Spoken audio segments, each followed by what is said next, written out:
Everybody, what's up? I'm going to show you in this video how to fix Peacock sound problem.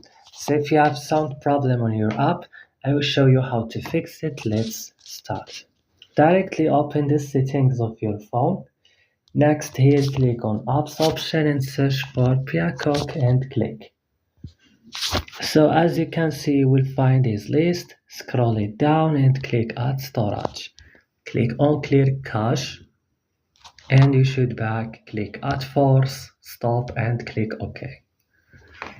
So come here to Play Store or App Store and update Peacock. Restart guys your device and that's it. Don't forget to like, also subscribe and